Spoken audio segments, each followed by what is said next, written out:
Best-selling business books promise to teach you the winning formula and reveal the secrets of success. But the inconvenient truth is that exceptional successes in business are largely based on luck. No rule exists for achieving exceptional performance because it usually requires doing something different or novel, and there can be no recipe for such innovation. My new research provides systematic evidence that luck plays a critical role in such performance, not only in business but also in music, movies, science, and professional sports. A key finding is that more can be gained by paying more attention to second best. Let's look at the music industry. If a new band or musician has a top 20 hit, should a music label immediately try to sign them? My analysis of 8,297 acts in the US Billboard 100 from 1980 to 2008 would suggest not. Music label bosses should instead be looking to sign up those reaching positions between 22 and 30, the second best in the charts. A common feature of many artists charting in the top ranks is that they enjoyed a runaway success. A classic example is Gangnam Style by Korean artist Psy. The music video went viral beyond anyone's foresight. Since such an outcome involved exceptional luck, Psy's success is unsustainable. In fact, artists charting in the top 20 will likely see their next single achieve between 40 and 45 on average, regressing disproportionately more to the mean than their lower performing counterparts. Those charting between 22 and 30, meanwhile, have the highest predicted future rank for their next single. Their less exceptional performances suggests that their successes depends less on luck, making their performances a more reliable predictor of their merit as well as future performances. This is where music label bosses will find the hidden gems. The same happens in the business world. For example, the fastest growing firms, such as those on Fortune's 100 fastest growing companies list, usually attract the most media attention, investment, and imitation. My results show that the consecutive year growth rates of firms are almost random, but a systematic less is more effect can occur. So businesses with the top current growth rate, more than 34% per annum, have a significantly lower expected growth rate next year than firms with a high but less extreme current growth rate, between 32% and 34% per annum. This suggests that top performers are not only luckier than the rest, but also become predictably worse. However, selling the problematic idea of learning from the most successful continues to prosper.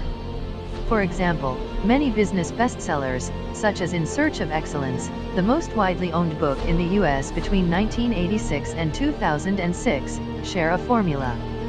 First, select a few successful firms that beat the odds and achieve excellence. Then analyze the shared practices of these firms from when they moved from good to great and frame these practices as the principles for others that aspire to become great. An overlooked caveat is that the exceptional performances featured in these bestsellers typically do not last. Take the 50 firms featured in the 3 most popular business bestsellers, In Search of Excellence, Good to Great and Built to Last. My research shows that the significant improvements of these firms, good to great, before being featured were followed by systematic disappointments. Of the 50, 16 failed within 5 years after the books were published, and 23 became mediocre as they underperformed in the S&P 500 index, which represents the average performance expectation of the 500 largest public companies in the US. Only 5 out of the remaining 11 firms maintained a similar level of excellence compared to when they were featured in the books. What happened after becoming great is clearly not enduring greatness but, instead, strong regression to the average. Nevertheless, such a misleading success formula is still very popular in business media and education. There is a growing number of lists that feature top-performing firms, CEOs and entrepreneurs. One possible reason for this may be a fundamental paradox in human behavior. The more uncertain the world becomes, the more people seek out and rely on seemingly certain solutions and strong leaders. Management research and education should focus on prescriptive theories that can help business practitioners move from incompetent to okay, rather than focusing on those that address how to move from good to great. But current management theories and many business management bestsellers focus on the latter, even though being great in business is often primarily a matter of luck. Such reference to luck is rare in management research. A review of the use of luck in leading management journals suggests that only 2% of articles mention the word. Business media and educators need to acknowledge that we have a lot of offer to help practitioners to make fewer mistakes in business and everyday life, but there is little we can teach about how to become exceptionally successful. This poses a challenge to modern societies regarding how to deal with successes. We are hardwired to reward and imitate the most successful.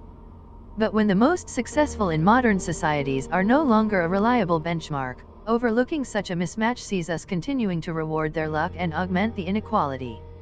Hiring stars or copying the practices of most successful not only leads to predictable disappointment but also encourage cheating because there is no other way to replicate their exceptional good luck. The business world needs to balance the accounts of exceptional performance and take a far more judgmental look at the effects of luck and the benefits of being second, or even third or fourth, best. Blindly rewarding successes strengthens the myth of meritocracy and invites fraud.